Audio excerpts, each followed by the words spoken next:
You gotta believe in the power of the organization. How do you engage people? The key thing is you spend to what works to determine what really is driving growth. You don't take bold steps when you make changes. You just have to be more incremental. It's like a whole new ball game. It's like being on a surfboard and staying up. Just keep surfing. I will tell you what, I do not like hot sauce. And so it doesn't matter what it is, it's going to be painful for me. In this episode, I'm talking to Todd Unger, international best-selling author of The 10-Second Customer Journey and Chief Experience Officer of the American Medical Association, the #1 physician association in the US with over 280,000 members. They generate over $400 million per year in revenue through membership dues and other revenue streams. We're going to talk about, #1, their top marketing channel, direct mail. They spend over 50% of their marketing budget in this area. So why does it work so well? And what are the unit economics of direct mail? #2, digital content. Todd spends more than half of his digital spend in this area. So what channels is he using to target physicians? And what's the balance between first-party content, things that are posted on his channels, versus partnership content? And #3, we're going to try to figure out all the little things like his philosophies on business and how he landed his book deal, the one that he recently signed, and more. And every single time he can answer a question, as usual, we both have to take a shot of hot sauce. Wish me luck, Martians. I hope you enjoyed this one.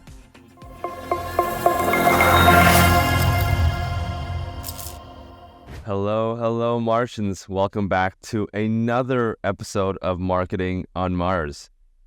Today we have a special guest, Todd Unger. He's currently the Chief Experience Officer, I guess another way of spelling CEO, and Senior Vice President of Marketing at the American Medical Association. They're probably the largest group, nonprofit, that is in the kind of science, promoting the art and science of medicine and betterment of public health. So, Todd, welcome to the show. Thanks so much for having me, Simon, and good work on memorizing our mission statement. Yeah, I spent all night, I couldn't sleep. I just had to just drill it in there. I'm not looking at the screen at all, not reading off of anything on the screen. And again, just so I don't get fired because of this, I just want you to, it's CXO, not CEO. Oh, CXO. Okay. Chief Experience Officer. I have a CEO to whom I report. Right. I don't want him feeling uncomfortable. Yeah. And so you guys obviously large major nonprofit organization. Tell us a little bit about kind of just the AMA. Like, give us your intro, your elevator pitch on the AMA. Absolutely. The AMA is the physician's powerful ally in patient care. And we basically make sure that physicians can do what they love to do and what they train to do, which is to take care of patients and try to keep the things that get between them and patient care out of the way. We speak with a unified voice for all of medicine. We work on removing those obstacles, whether they be legal, administrative, or otherwise. We help physicians with many of these kind of daily tasks through resources that we provide them, and we help chart the future for medicine. And how many members are in the AMA currently? About 280,000. So we are the largest kind of U.S. national physician organization, and through kind of a consortium of all of the state and specialty societies that make up part of what we call our House of Delegates, we do really represent all physicians, whether they're members or not. Wow. So just a few physicians. We have a few. Yeah. And we're growing. We're at about a 20-year away. Yeah, for membership. Wow. Didn't know it was possible to have more than 280,000 physicians. There's still a lot more out there. And my job is to keep that number growing. Yeah. So we're gonna do something that most physicians highly recommend. We're gonna be taking a lot of shots of hot sauce today. We haven't seen that recommended by any physician. Oh, you didn't read it? That was years I wanted the AMA. So this is a first. It was on page 1 of the AMA document, but I read it. But yeah, so Todd, we met for the first time when I was out in Latin America, and we kind of gave you this pitch. So the same idea. We're basically going to start off. My admin, are you kidding me? Is this for real? But here I am. Here it is. All right, so we're going to start off the show with a shot of hot sauce. I have one of the hot sauce from our sponsors, Mac One, and we're gonna, throughout the show, I'm gonna ask a bunch of questions about marketing because I really want to know how you guys grew to your size and how you guys continue to grow. And every single time you cannot answer a question, we take another shot of hot sauce. So that's kind of the theme for today. Which hot sauce? I just have something pretty standard that was in my fridge. I will tell you what, I do not like hot sauce. And so You don't like hot? it doesn't matter what it is. It's going to be painful for me. So I was sure everyone out there. All right. Let's pour out our first one. I brought a teaspoon. I hope that's okay. I don't know what your typical quantities are. That's fine. We'll follow the instructions of our producers.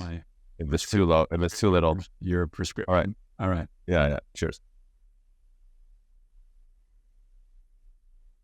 Delicious. Ooh. Nothing like hot sauce and some I can't even talk right now. Wow. Have you ever had anybody just like run and have to take a moment after that? I hope I edit that out if it happens to me.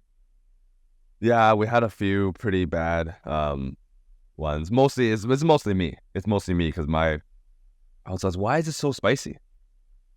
I swear to God, one was easy last time. Now one is so spicy. Anyways, let's dive into your background. So I think what we're gonna do is we're gonna dive into your background first, and then we're gonna move into before we get into talking about the AMA, and then we're gonna go back and dive into your background again. So that's gonna be the agenda for today's call. First, the biggest thing, you wrote a book. It's all over your LinkedIn, social media. It's called the 10-Second Customer Journey. Tell us about what inspired you to write a book. I mean, I assume it wasn't a small task to write a book. It was a big task. And for anybody out there who's written a book, let me just say kudos, because I now know how painful it was. I think for me, the inspiration was the work that we've been doing at the AMA, but it does capture a lot of what I've learned over the past 30 years and how my journey toward understanding this world of experience and how it meshes particularly in the world of marketing right now. I think the combination of the two things is what's required to grow. So that's what put me there, and I'm really excited. It just came out about 2 weeks ago, and if you bought it, thank you. And if you haven't, take a look. And if you haven't, buy it now. Go buy now. Go and buy now. Call to action. Yeah. Here we and wait, there's more. Just for now, you get a second book for free. No, but that's so cool. I have some friends that are working on their books right now and trying to write it, and some of them have been working on it for half a year. Some of them have been working on it for more than a year. So it's a funny origin story of the book. I write a lot on LinkedIn for years, and I mentioned to my wife at the beginning of last year when we were doing our New Year's resolutions that I was interested in it. She sent me a link to a book proposal publishing challenge that was done by an outfit called Practical Inspiration, and I entered it as like a boot camp to create your book proposal, which if you want to write a book, that's the first thing you need to put together. And by the end of 10 days, I had a book proposal together and I won the challenge. Wow. And that's how I got a book publishing deal. Otherwise, I'm not sure it would have ever happened. And then they were like, here's your deal. And how long till, you deliver your first draft? And I'm like, I don't know, July, which I had no idea what I was doing. And Wow. It took me, really a year of weekends to do it. What was more challenging, writing this book or like planning your proposal to your wife? To my wife, or the proposal to my book? Well, both. Like, which proposal was harder? The book proposal was way harder. So much easier. Yeah. Okay. To propose to my wife, and yeah, I don't know if she happens with that or not, but no, This is some people might think the real proposal. Yeah, was way more fun. That's awesome. Yeah, and I guess aside from that, you do a lot. You do a lot, even outside of work. Like, do you have any kind of hobbies or anything that you try to balance out all the stuff that you're doing between work and writing a book and all the stuff that you're doing outside? Like, do you have any hobbies that take you away from all the business? Well, I would say, I had to definitely prioritize over the last year, but I would say kind of three main hobbies that were in place before everything, and certainly before the pandemic, is I definitely work out every day. And I'm very interested in kind of resistance training, weight training, which I do probably 5 days a week. I go to F45, which is like a high intensity class with my one of my daughters. Once a week, I go to Pilates with my wife. We do like a strength training, my wife and I, we did this morning, which is completely exhausting. So I have that kind of physical fitness part that I do. And then my family is a horseback riding family. And about 2 years ago, we did something for the first time. We bought a horse. Holy smokes. It's really my wife's horse. And how much? The one that rides. How much is a horse for those that are listening in the audience? Depends on what buying a horse. I think you can buy a horse for $5,000 and you can buy one for $500,000. And I will tell you, ours is closer to the lower end of that. Wow. But it is a competition horse, and it is he's beautiful. His name is Falcon. And he stands out in Barrington, Illinois. That's where his barn is. But my wife rides 5 days a week. I'm a 1 day a week rider. So right now I'm horseless. So that's reawaiting to engage on that. And then the other thing I picked up just from being here in Chicago was sailing. I have a really close friend with a boat.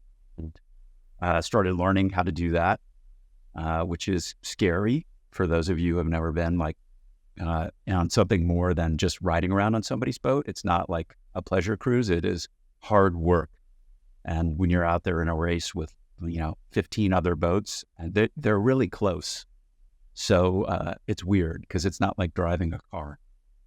Let's switch over and talk a little bit about AMA, because like you said, largest physician association, 280,000 members and growing. Give us a sense of how large it is from a financial perspective. Obviously, as a nonprofit, you guys probably rely on a lot of fundraising, maybe donations. Give us some sense of how large the organization is. Maybe I could describe it in a way that doesn't involve me eating hot sauce, but I'll just say, if you really are curious, you can kind of look it up and see. But it is a significant operation, and different from a lot of the folks that you've had on your program before. I mean, it is a nonprofit. Yeah, this is not Tesla. Our impact is not being measured on our quarterly revenue or anything like that. It is central to the ability of the organization to meet its mission objectives that we do plan carefully and spend our money wisely. So I'd just say you could do quick homework on that one online, but significant. So we I think, did I avoid hot sauce?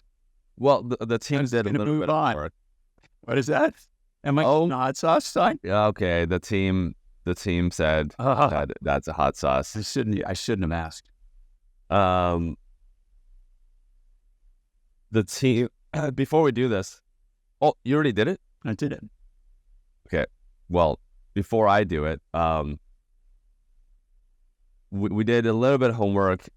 Seems like you guys are raising around $350 million per year. I would not raising, but I would say it's a little bit north of that. A little bit north of that. Yeah. All right. Blink with your right eye if it's like 500.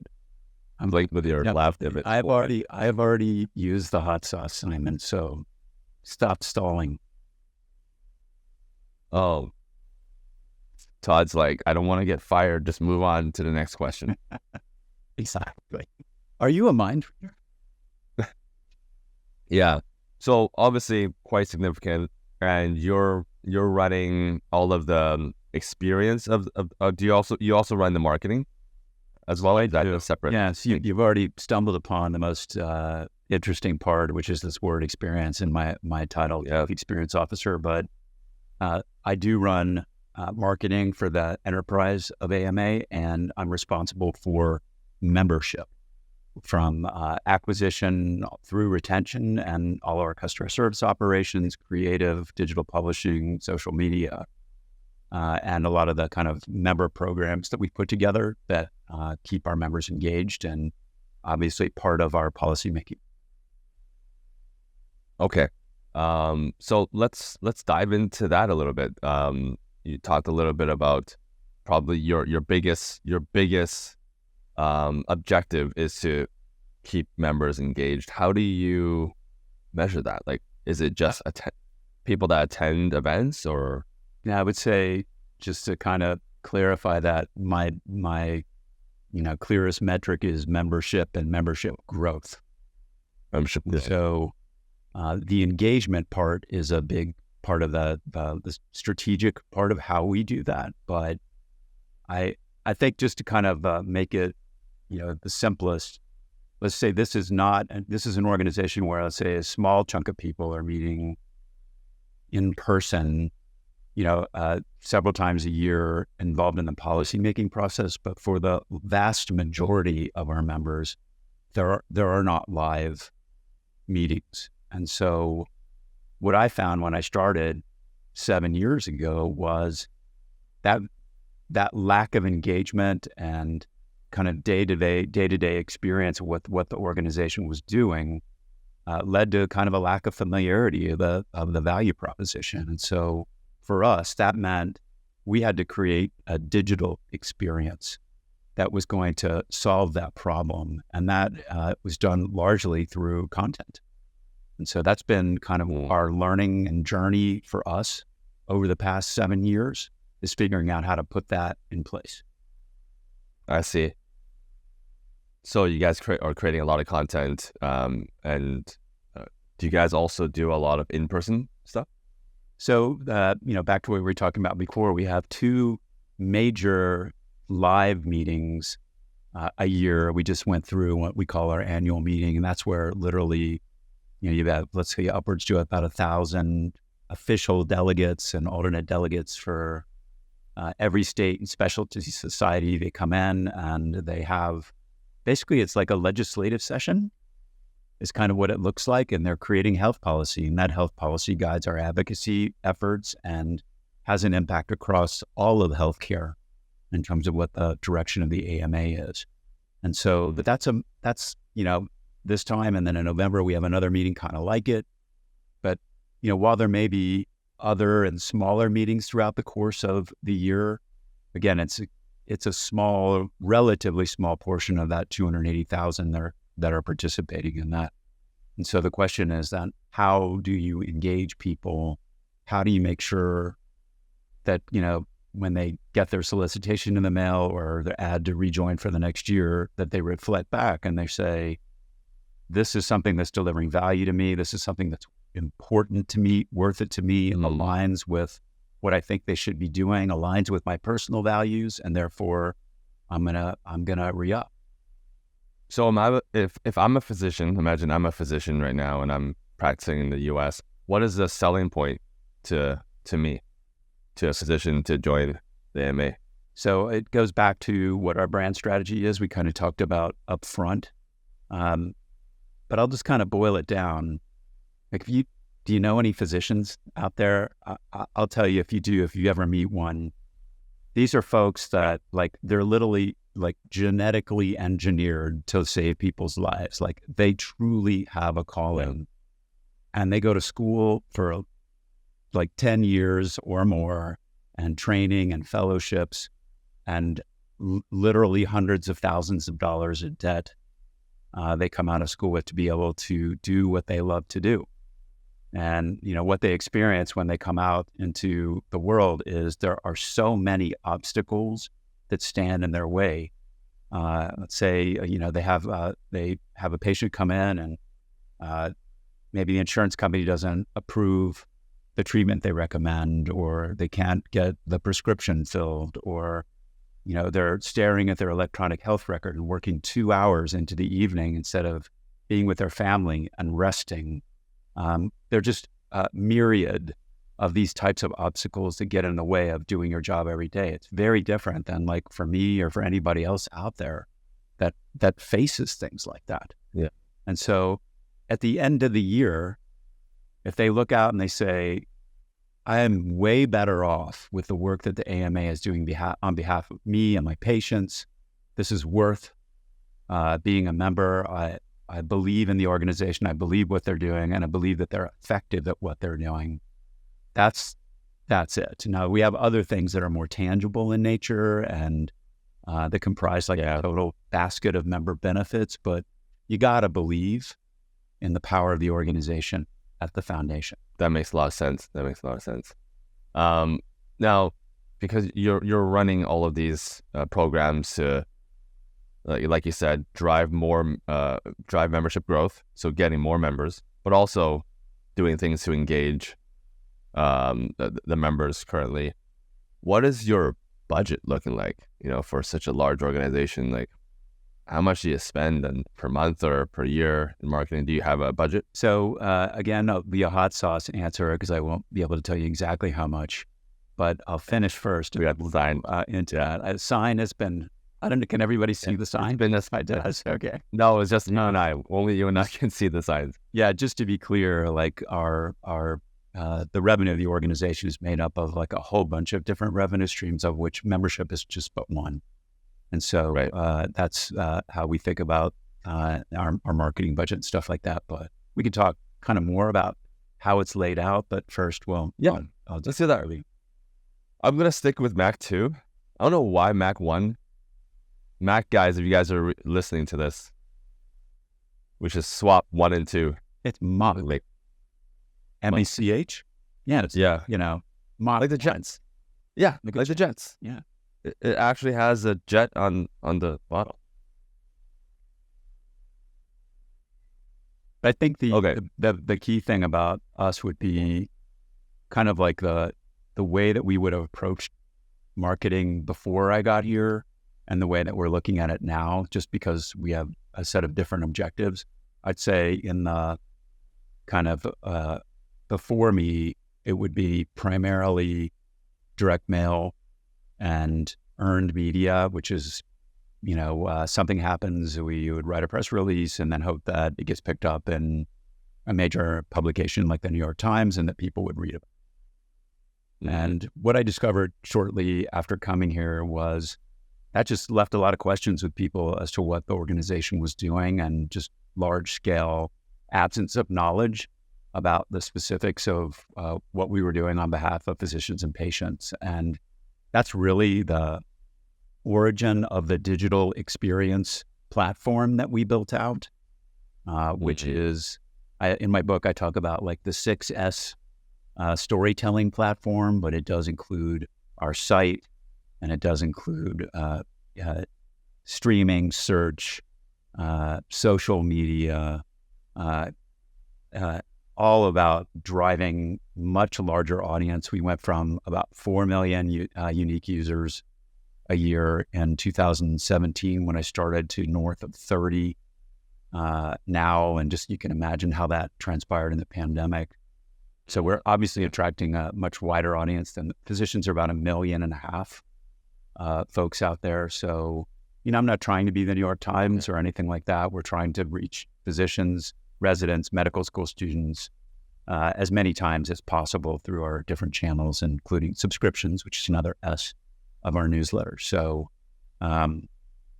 that's the platform we built to do that. And, let's say when I first started, we had like a term like physician burnout, which refers to one of our mission programs is all about practice sustainability and physician well-being.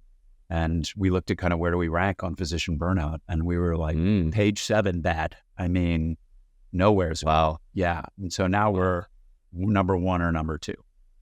So that came from the scientific content marketing platform and regular old marketing. So it's such a partnership between what my team does and what the folks that run those programs.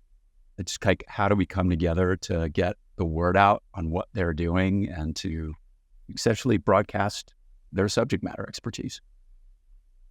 And you were in charge of this whole process, so you kind of see all the different pieces that are part of it.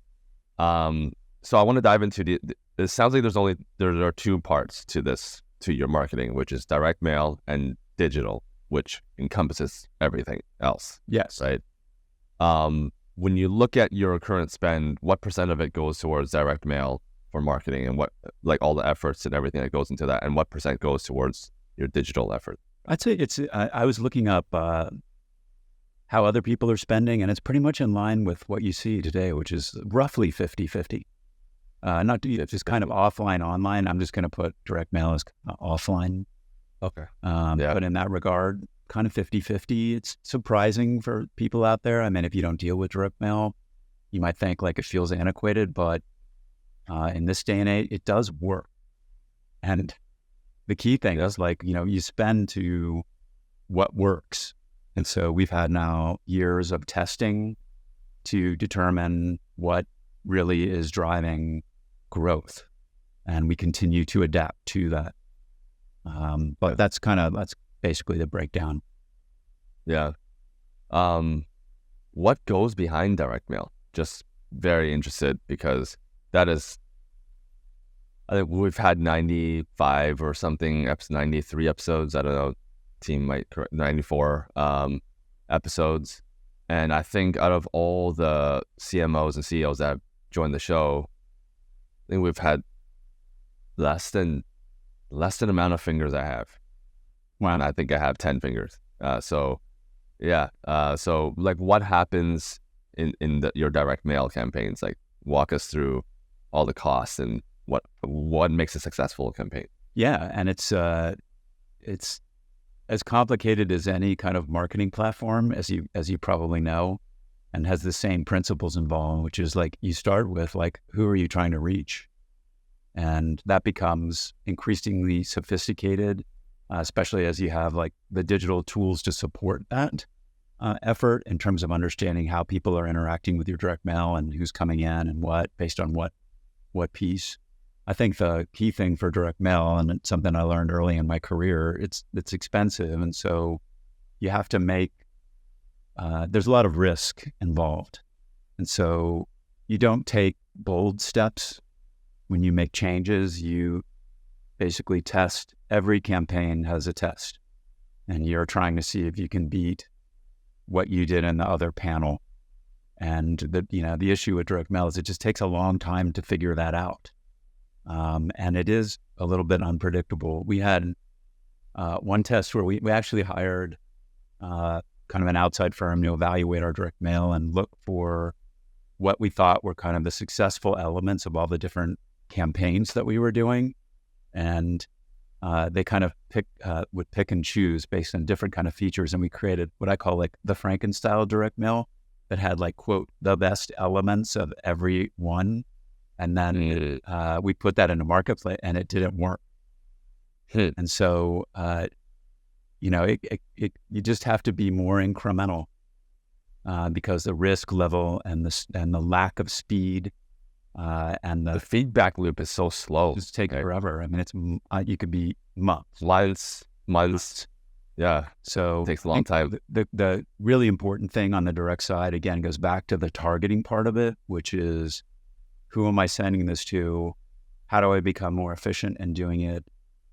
if there are people that haven't responded to prior direct mail, do I not talk to them anymore and put more of my emphasis on other audiences? And so because of the expense, you do need to make important decisions like that. And then there's the flip side of it, which is the creative side of it. So some of our stuff is not very sexy. It's an invoice that you would get in the mail that says time to re-up, like you would get from a magazine that sent you a subscription renewal.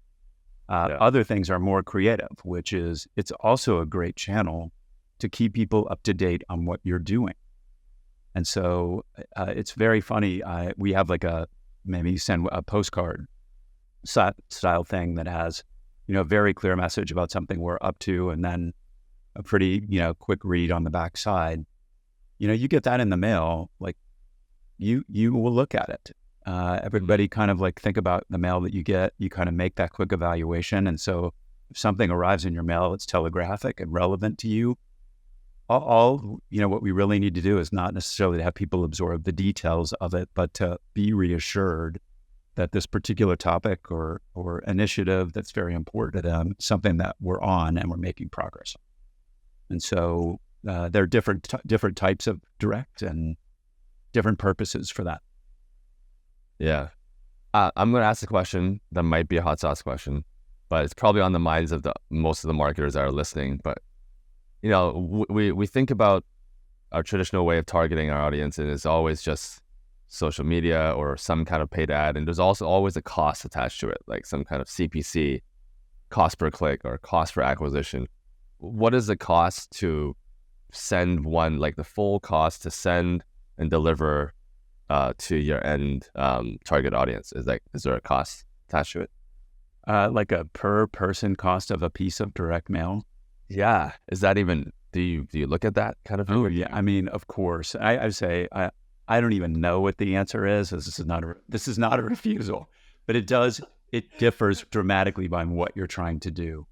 So there's a cost, if on the low end is let's say a postcard, there's a standard thing that's going to be just a piece of bulk thing. There's first class, there's priority mail. I mean, so it ranges quite a bit. It ranges quite a bit, and then you can figure out like what audience is going to get what based on their predisposition to renew, subscribe, etc. So it's significant. Do you know what that range? Do you know what that range would be? I don't. Like on the low end. I don't know. It could be several dollars, right, per person, easily. So is that I don't know. What that was? I don't. I could. I'm on your team. I'm on your side here, but the team doesn't feel that way.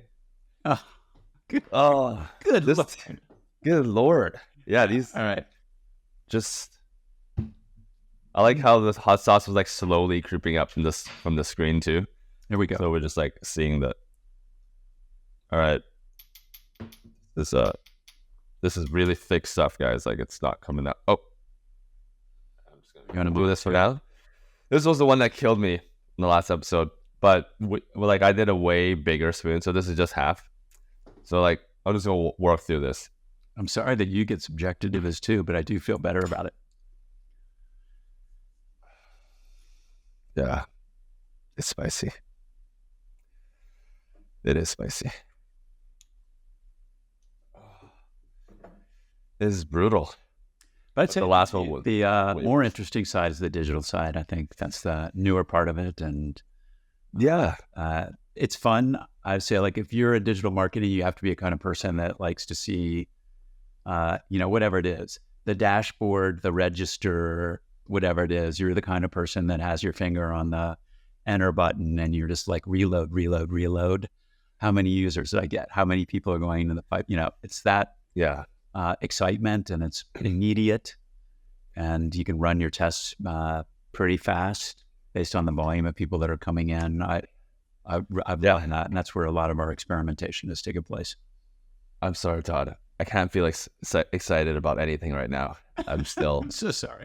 I'm still in pain, but let's do this so that I can take a little bit of a breather. All right.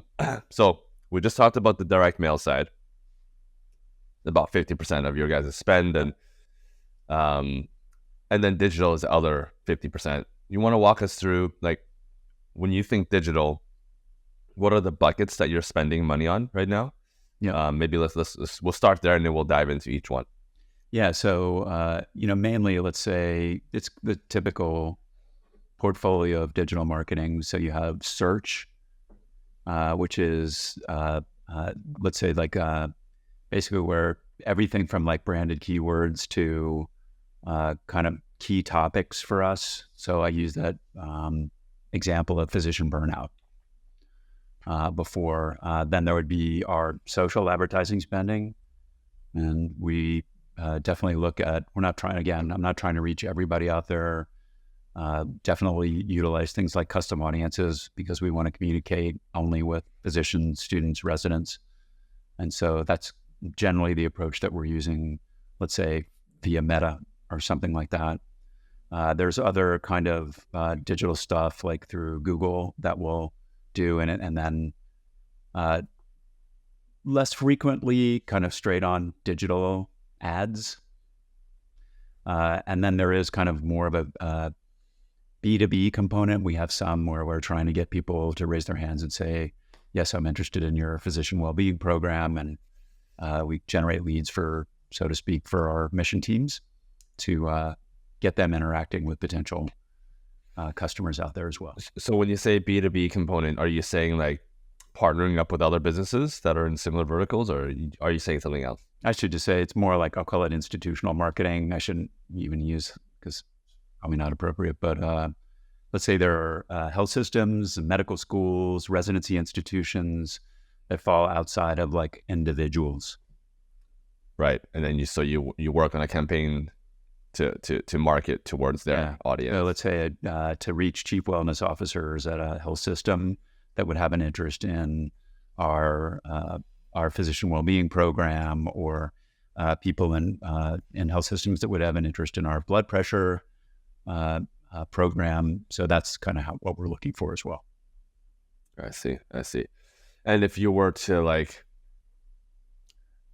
I mean, I'm nervous to ask specific number of questions. I'm nervous too. But because my mouth is on fire, I have an incentive to not have you miss any more questions. But from a percentage wise, not talking about exact numbers, but what do you, in terms of your spend, like what percent goes towards managing your SEO versus social ads versus Google ads versus the institutional marketing? Just out of like, ballpark rough figures. So let's say just on the digital side, I'll probably call it 30 to 40% to search and that related stuff. 30 to social platforms, and then I guess am I left with 40 to a range of other things, including digital ads and institutional marketing. And is it like more towards Google or ads, or more towards institutional marketing? More, probably more. Probably that one would be more like straight digital ads as opposed to like search in the front. I mean, there's other stuff like email, like Gmail and other things like that I would put in that.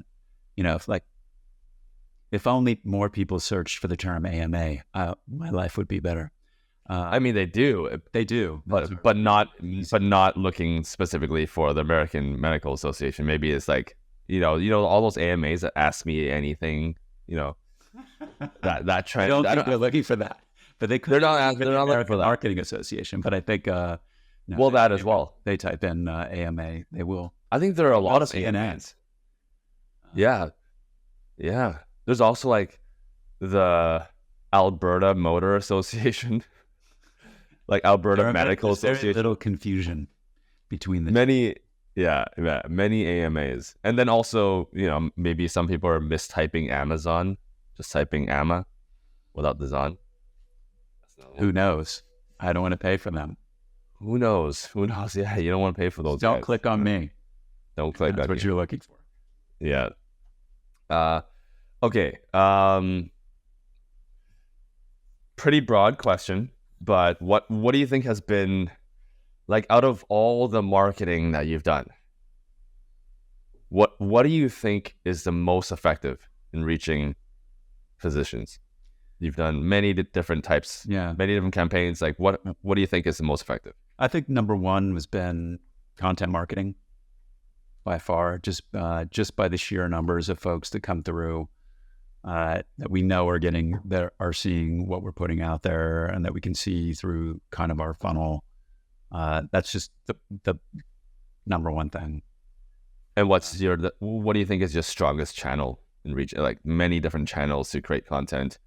Which channel works the best for targeting physicians? So I think right now, like, number one is our site. So that's where we put a lot of investment in, just kind of fixing that infrastructure to lend itself for discoverability. Was a lot of the early work that we put in there, and then just establishing what the content model was going to be. It had a tremendous impact on the organization. I'd say, like, just the digital transformation and the movement toward this really brought the organization together in a way that it hadn't been done before. And it gave kind of mutual purpose to what we were doing in terms of content creation and service to the mission parts of our organization, and ultimately to membership, because that's what the premise really relies on. Yeah. So to me, it has quantifiable impact in terms of the numbers, but also as a cultural transformation initiative has been substantial. The second part of it is, like, there is the campaign part of this.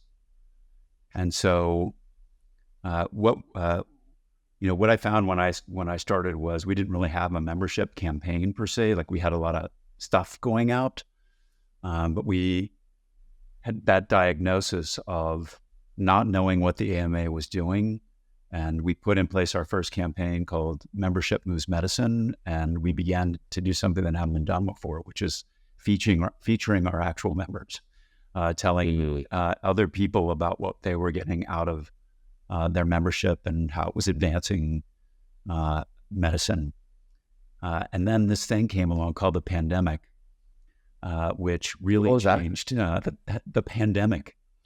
I missed that whole. I missed that whole thing. I hope you just slept through it, because it was something. And as you can imagine, being at the AMA during the pandemic was a pretty intense period of time. It was a very intense period for physicians and for everybody out there, and was a unique moment in time for our organization to serve.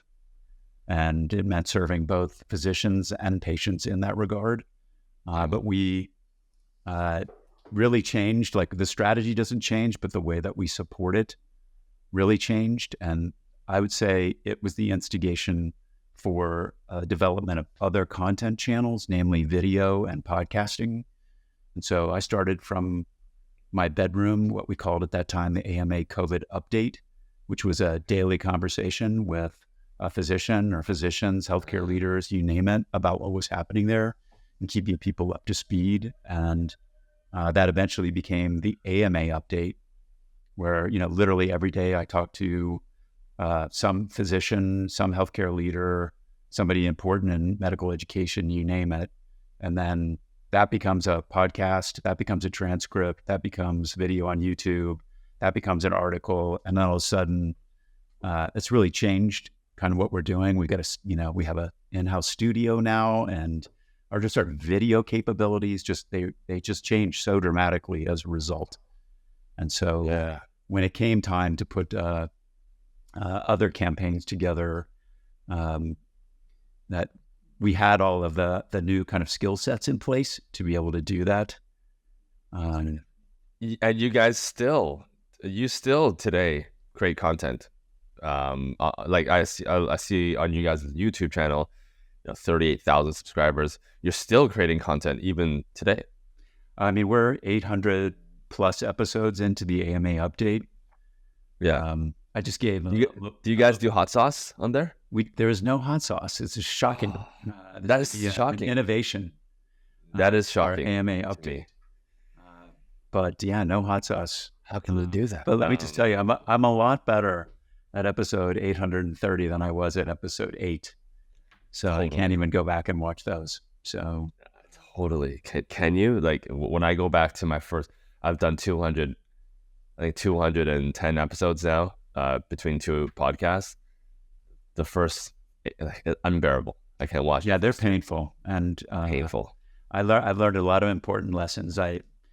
When I was doing it for the first, portion of times, I thought that my job was basically to read the question and wait for the other person to stop talking and then to read the next question. And that's not a very effective way to have a conversation. So Yeah. I learned through the course of time how to do that. And it's really become like people come up to me all the time and they're like, I listen to your thing. I'm riding a bike or I watch all your videos. And for me, it's like the chance to get to talk to a physician every day and for them to tell their story. It's so cool. Yeah. It's one of the highlights of my day.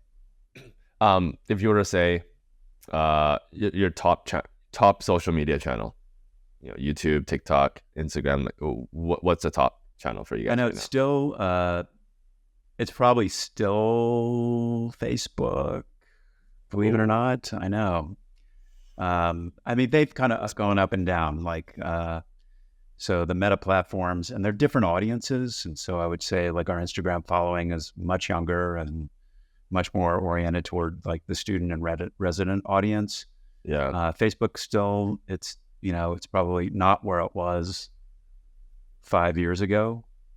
But it's still hanging in there. I would say LinkedIn has been like the worst. It's like running faster and catching up with the other ones, just because there's more to do in terms of like newsletter creation, subscription attached to that. Yep. Yeah. Totally. So those are, and X to a certain extent has fallen off the map. So Yeah, really doing is what I've heard there anymore. Yeah, I see a lot of people jumping off of X and So that's been creating a community somewhere else. Yeah. LinkedIn is really popular if you're in the business world. But yeah, all right. the physicians, believe it or not, they're on LinkedIn and they're subscribed to our newsletters. Their browser alerts are another just a big thing to get people subscribed on a much more topic-based, specific topics. LinkedIn is really LinkedIn, I feel, out of all platforms, has the strongest community element. Like people are posting, supporting each other. Most other platforms is hard to get that level of community. But anyways, I digress. So we're going to move on the final segment of the show, and then we'll talk a little bit about your personal background. We're going to do a rapid fire round. So the team has prepared 5 questions. Yeah. All right. 5 questions. As long as you make it through, we won't take a shot of hot sauce. Okay. But I have a feeling one of these questions will choke you up. As in, like, so I'm gonna cry or okay. No, well, All right. The hot sauce might make you cry. Okay. 5 questions, quick answers. What's one thing you wish you knew when you started your career? The number one thing. That everything will work out okay. I wish I knew that too. If you weren't in your current profession, this current role, I guess, or profession in marketing, I guess, what would you be doing? I'd be a podcast host. Ooh. All right. After a long day at work, what do you do to unwind? What's your guilty pleasure? Let's see. It's very funny. We're Midwestern now. We have like dinner at 5:00, and then we watch like an hour worth of TV. I'll call that my guilty pleasure before I get into. What are you watching? What are you watching right now? So we just finished. Oh my God, I'm not even going to admit that one. Of course, we're about ready to start the rest. No, I did a favor to my wife, and we watched Geek Girl because we just finished something else. Every man's favorite show, Geek Girl. No, I'm watching. All right. I'm more into sci-fi, but same. All right, last 2 questions. If you could have dinner with any historical figure, who would it be? Let's see. That's really Or current. A lot of Or current, if you want. Current or dead or alive person. Wow, really thinking through this one. Barack Obama. Oh, historic. Last question. You have 2 daughters. Who's your favorite? I believe I would be facing a hot sauce situation on this one. No. Wow. Sorry, They're daughters. both fantastic. is the correct answer. Yes. Is the one that does not do permanent psychological. And I also love my wife equally, all 3. Wouldn't you be stunned if I actually answered that question? I don't really have an answer. There's no way. But I mean, in your heart, you know which one is your favorite. You just won't say. I take it you don't have kids yet. I know I have kids. You can tell. You can tell. One of the greatest accomplishments of my life. Yeah. 2 daughters. They're amazing. Yeah. All right. I think we have like a few minutes left. What we usually do in the last 5 minutes is just to talk through your past and what made Todd Todd. So tell us about your family background. Like, what was life like growing up as little mini Todd? Was it like, did you grow up in a wealthy family, kind of middle income family, poor family? What were your parents like? Just give us like a quick snippet about what your early life was like. I'd just say, on the whole, I feel really lucky. I grew up not fancy, but great childhood. My parents were educators. In the kind of later part of my youth, my father was a superintendent. My mom was a guidance counselor. But in the early days of my childhood, they were both teachers. And so that had a permanent impact, of course, on my feelings about education, but also my inability to get into trouble. So seriously, have your dad as your principal, and you will be afraid to like do anything wrong. So that has definite permanent psychological impact on me. But I grew up in Ohio, and I would say had like a perfectly normal childhood, and feel really lucky to do that, and everything I needed. So I was a high achiever from the get-go. I was just reading some stuff like that my dad wrote before he died, and he was just describing how he was very basically impressed with like how hard. Sorry, what your dad wrote to you? He had like kept, like a journal and little letters and things like that. My mom kept those, but he said basically like, that how hard I worked, but he was afraid I was not always enjoying myself. So I just had like the work gene from early in my days, and very much like a student leader and all of that kind of jazz. And I mean, really even professionally. So in case you're listening, you guys should check out Todd's LinkedIn and just read through his resume is insane. Procter and Gamble, AOL. Oh God, AOL. That was like a long time. I thought you were going to ask me like if I could change any moment in my lifetime, what would I do? And I was gonna ask you that question, but yeah, can you answer that? So if somebody would travel back from the future and advise my younger self, the main advice I would want them to give me is ask for more options. So I didn't even know what one was or how they would turn out, but that would be like, if I think of any pivotal moment in my lifetime where at least I could have asked, I wish I had done that. Right, because you were early in AOL, so that's what you're referring to, right? I would say I was early, but not quite early enough that I'm still working. I started at AOL about 1997, and so a lot of the people that were like in the very early days, working side by side with them, but I started in like a kind of their what they call their greenhouse studios, and I was working for a separate entity that was meant to be spun out and eventually got acquired by AOL. So that was a very pivotal and costly year. Yeah. But, it's all right. Oh, wow. I mean, you probably could have made an extra couple of That was tens like of the millions, difference but between 50 million and, the deck on the back of my house. So yeah, anyway, yeah.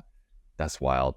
How old were you when you were there at AOL? I guess, is this going to make it easy for people to calculate how old I am? So that was in 1996. That was my secret. Yeah, basically, let's say I'm 34 when I'm working there. At that time. Yeah. Yeah. And do you agree that that 30s are typically our the best years, best money making years, or do you think 40s, or like what is your philosophy on for the ones that are listening that are might be a little early on in their careers, like they're in their 20s, like what was the best time of your life to make money? I'm going to tell you what, it might surprise you. I think it's your 50s.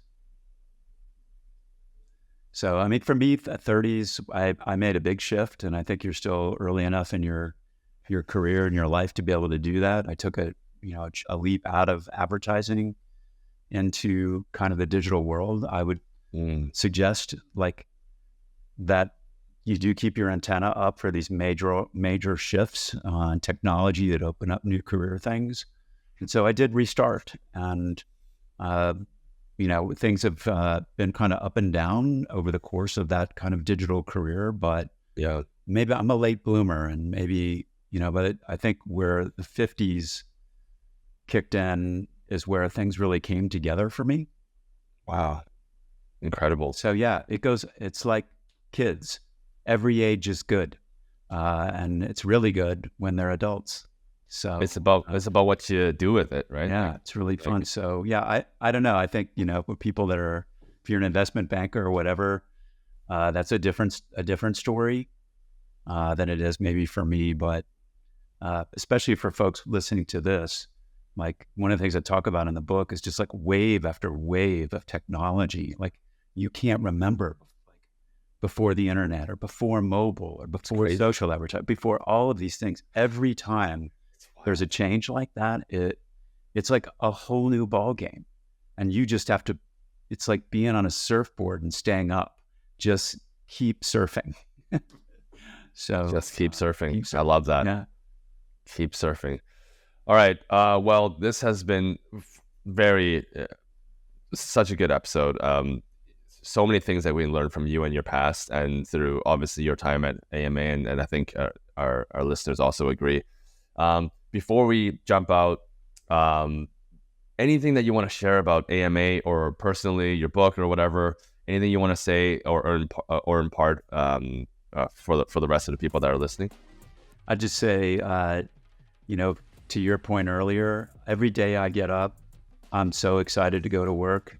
And a lot of that is because how much I love helping physicians take care of people. And so look for a place where you'll feel that way every day. I try to capture a lot of the stories of what we have accomplished at the AMA in the book. But I've also shared some of my other funny experiences at everything from horse racing to plastic bags. You'd be amazed at how consistent the learning can be no matter what you're working on or who you are. And I'd appreciate it if you picked up the book and let me know what you think of it. All right. Well, Todd, thank you for jumping on for the first time. Definitely won't be the last. We'll get you back on sometime later this year or next year. Thank you so much for jumping on. This is really fun. Thank you.